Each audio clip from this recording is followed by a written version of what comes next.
Sebelum masuk ke alur ceritanya, kuring teh rek mere info heulan barudak. Jadi pada film kali ini yaitu Wrong Turn 4 merupakan prequel dari seluruh seri Wrong Turn yang sudah pernah rilis dan saya garap sebelumnya.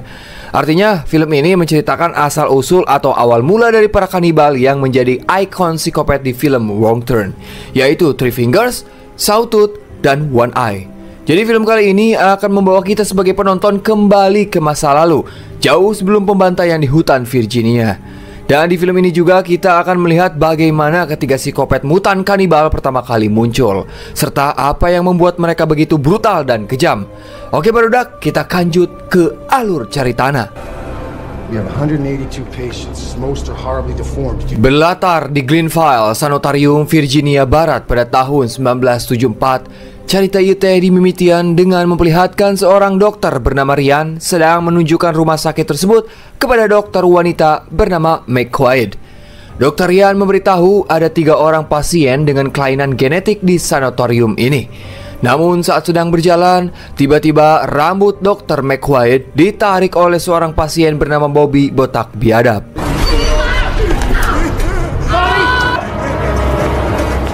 Are you okay? Parents. Kemudian mereka pun mengunjungi sel blok C, tempat tinggal psikopat bersaudara, yaitu Sawtooth si gigi tajam, One Eye si mata satu, si gadajal, dan Three Fingers yang jarinya hanya memiliki 3. Namun kedua dokter itu tidak sadar bahwa Bobby sedang berusaha membuka sel menggunakan tusuk konde milik dokter McQuaid. Tapi nampaknya ia kesusahan untuk membukanya, sehingga 3 sahabat psikopat itu pun meminta jepit rambutnya dan biar mereka yang melakukannya. Kemudian setelah berhasil keluar, mereka pun langsung membunuh seorang penjaga dengan membagi buta, lalu melepaskan semua pasien lain yang mengakibatkan pembantaian massal.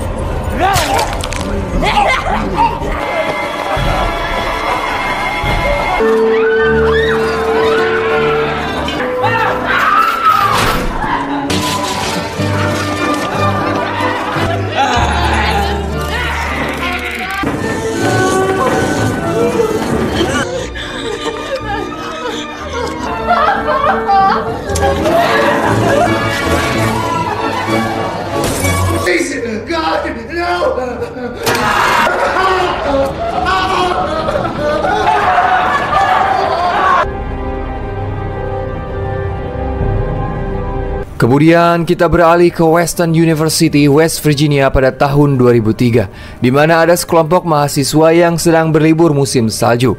Kita perkenalkan terlebih dahulu masing-masing dari mereka. Ini bernama Kylie, ini bernama Jenna, ini ngaranna Daniel, ini ngaranna Lauren, ini si Bridget, ini bernama Kenya, dan terakhir bernama Vincent. Di mana para mahasiswa ini berencana akan menginap di sebuah villa milik teman mereka. Then you're gonna want to ride with me. Okay. Okay, princess. We'll be at the cabin in an hour. All right, let's hit it. Setelah semuanya siap, lantas mereka pun berangkat menggunakan motor salju. Dan alangkah bangkongnya, mereka tidak melewati jalur menuju kabin, sehingga membuat mereka tersesat hingga kapoekan di tengah hutan. Ditambah badai salju juga semakin besar. Dan saat mencari tempat berlindung, mereka melihat siluet besar dari kejauhan, yang ternyata itu bangunan Glenville Sanitarium yang sudah ditinggalkan dan tertutup salju. Karena kedinginan dan tidak punya pilihan lain, lantas mereka memutuskan untuk masuk dan bermalam di sana. Shall we? Why is it so warm in here? There's a janitor here. Creepy. Yeah, we're on it. Grab some. What about... No. Who's up for a weenie roast? Kemudian ketika mereka semua berada di dalam, para mahasiswa pun mulai berkeliling menelusuri tempat ini. Bahkan mereka juga menemukan ruang penjara, ruang penyiksaan, dan arsip pasien yang mengkonfirmasi sejarah kelam tempat tersebut. Jenna, hop on my desk. We're gonna do a point. Holy shit. What? Jesus. That's a sanitarium. A sanatorium's a hospital that isolates. Come on. We should get back to the others. Yeah. It's kind of cute when you're stoked. Malam semakin larut, cuaca semakin tiris. Vincent pun mengajak kekasihnya dan Kenya mencari kamar untuk mereka beristirahat.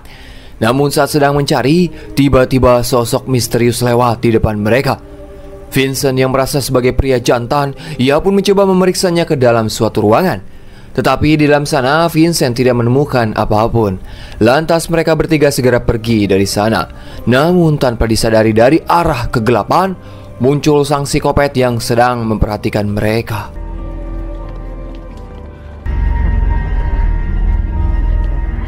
Okay. I could have fallen in the dark. In many ways, can't you, baby? Go bragging now, baby. Setelah itu, Vincent pun mencoba menghidupkan listrik di tempat tersebut. Dan pada akhirnya, gedung rumah sakit ini bisa menyala dan tidak kapoekan deui. Dengan lampu yang sudah hurung, para mahasiswa ini pun mulai menikmati suasana sambil berpesta. Tapi lagi-lagi, tanpa mereka sadari dari balik ruangan, One Eye sedang memperhatikan mereka. Dan pastinya, ia tidak akan tinggal diam.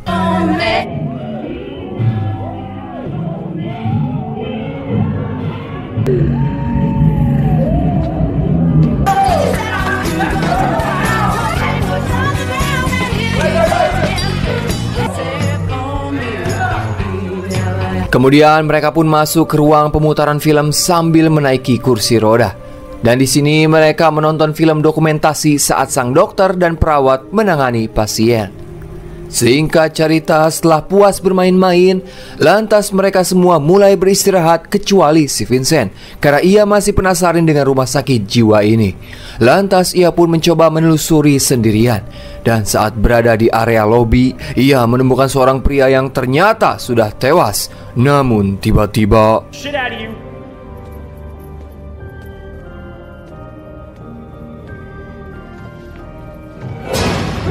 Fuck!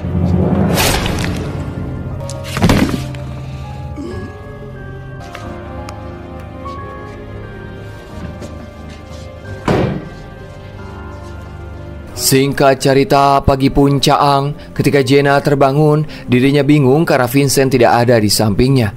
Lantas ia pun mencoba bertanya-tanya pada temannya, tetapi mereka semua tidak mengetahui kemana Vincent pergi. Atas hilangnya Vincent, Kenya pun meminta tolong pada mereka untuk membantunya mencari Vincent. Sebagai teman baik, Kenya pun membagi teman-temannya menjadi 2 kelompok untuk melakukan pencarian. Kemudian saat mereka menelusuri sekitar ruang lobi, kelompok Daniel menemukan kaca berdarah, yaitu tempat kejadian Vincent semalam. Di sisi lain, terlihat Jenna memasuki sebuah ruangan dan secara tak sengaja ia melihat Sawtooth yang sedang membawa jasad Vincent. Kemudian Sawtooth mulai memutilasi tubuh Vincent hingga menjadi beberapa bagian.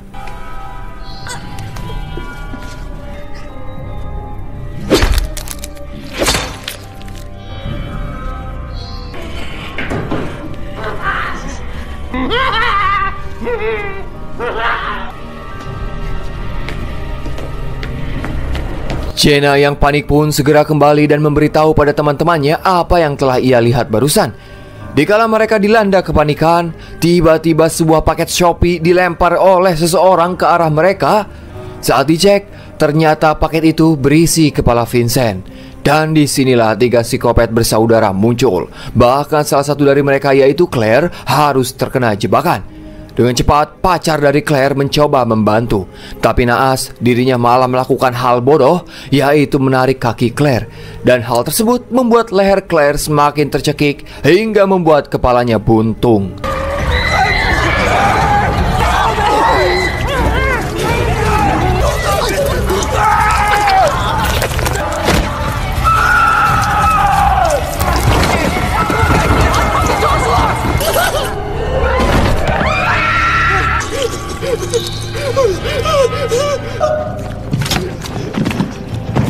Akan tetapi ketika mereka semua mencoba kabur, ternyata motor mereka sudah dirusak oleh para psikopat.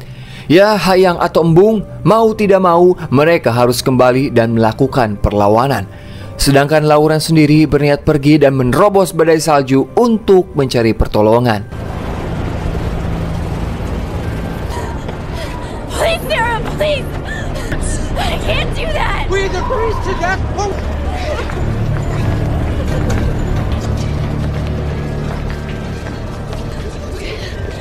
to get weapons. I've got mine. Kemudian mereka pun bersembunyi di suatu ruangan. Di sini Kayla, Daniel, dan Sarah mencoba mencari persenjataan di ruang basement, sementara sisanya tetap di ruangan untuk berjaga-jaga.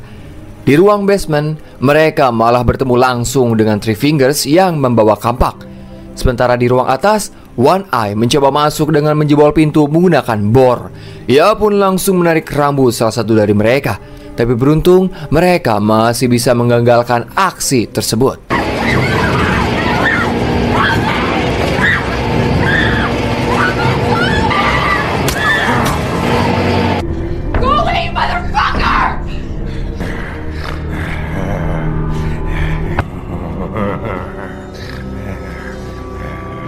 Di ruang basement, terlihat Kyle dan yang lainnya sudah berhasil mendapatkan persenjataan.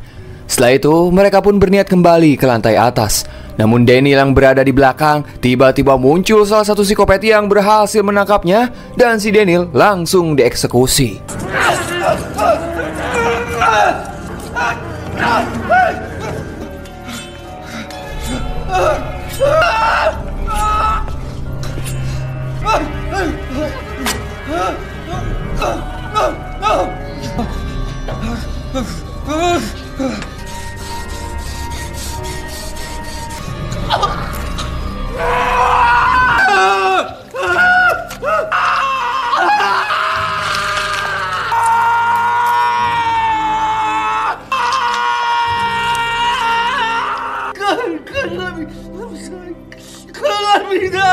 Sedangkan yang lain akhirnya berhasil sampai ke ruang atas, tetapi mereka baru menyadari bahwa Daniel tidak ada bersamanya.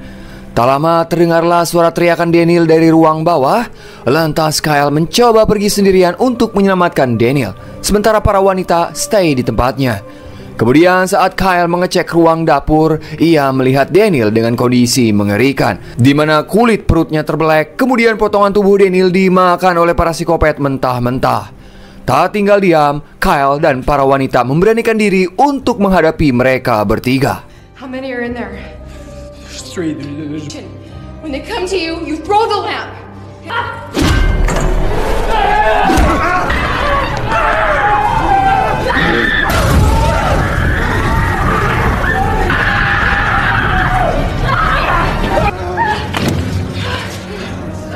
Pada akhirnya mereka pun berhasil memasukkan ketiga psikopat itu ke dalam selnya.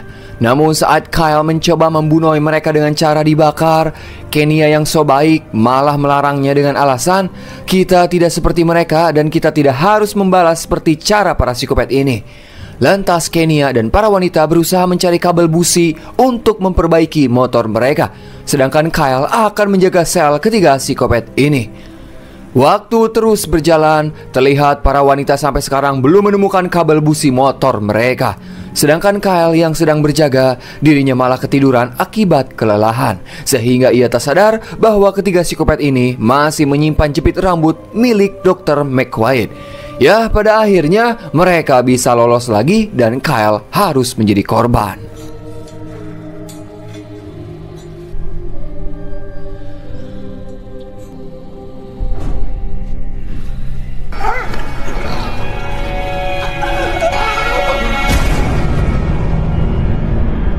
Singkat cerita, waktu terus berkanjut, terlihat para wanita pun sudah tertidur lelap.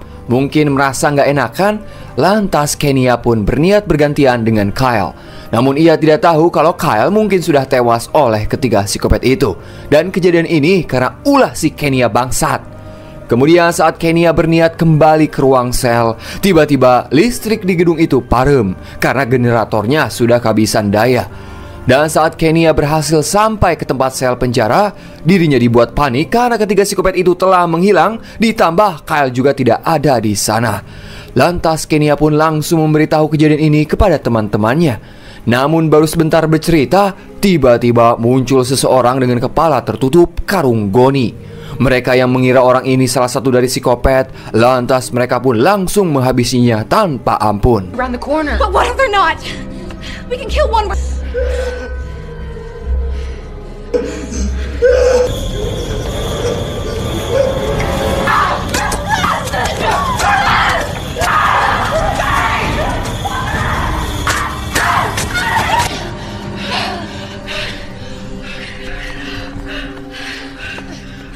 Namun saat mereka membuka karungnya, ya, orang yang mereka tusuk-tusuk barusan adalah si Kyle. Tak lama muncul Three Brothers yang sudah siap memburu para wanita. Dengan cepat mereka pun langsung kabur dan tak sengaja memasuki kamar ketiga psikopat. Tak menyerah begitu saja, para wanita ini mencoba keluar melewati jendela yang sudah tertutup salju. Namun supaya bisa keluar, mereka harus menggali saljunya terlebih dahulu. Singkat cerita, ketika Sarah, Bridge, dan Kenya berhasil keluar, Jenna yang berada di posisi belakang, sayangnya ia harus tewas di bor.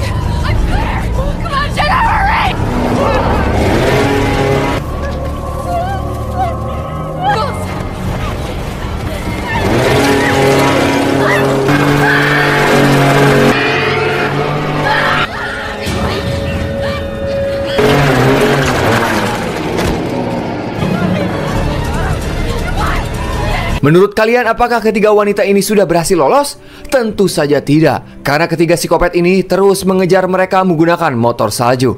Bahkan di tengah pengejaran itu, salah satu psikopat berhasil menangkap Bridge dan tubuhnya langsung digeleng.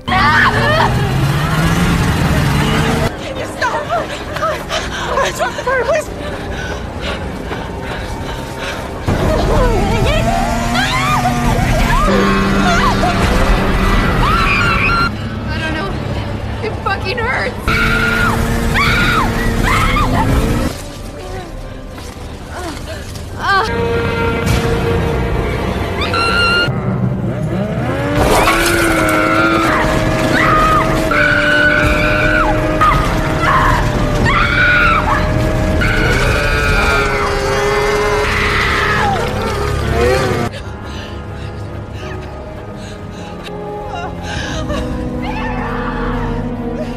Singkat cerita, pagi puncak terlihat Lauren yang sebelumnya mencoba mencari pertolongan, ternyata dia sudah tewas membeku.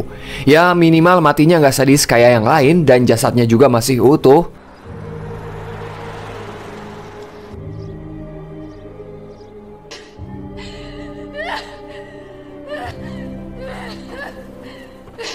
Di sisi lain, Kenya dan Sarah akhirnya berhasil merebut motor dari salah satu psikopat. Namun saat mereka mau kabur, tiba-tiba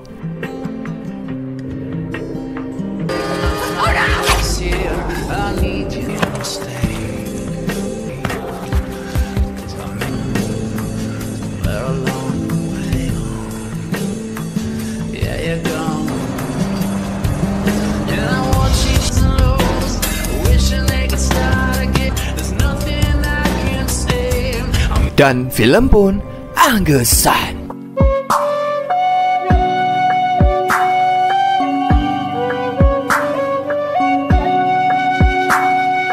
Yowes, mungkin segitu info di pusat mengabarkan. Saya Dharma yang bertugas di Kutub Selatan mengucapkan hatur nuhun. Dan tak lupa saya selalu mendoakan kalian semua diberi kesehatan selalu, dilancarkan rezekinya, dipermudah segala urusannya. Sampai jumpa di alur film Wrong Turn 5 selanjutnya. Silakan Bapak Hansip closingan. Wassalamualaikum bro. Atas nama ya.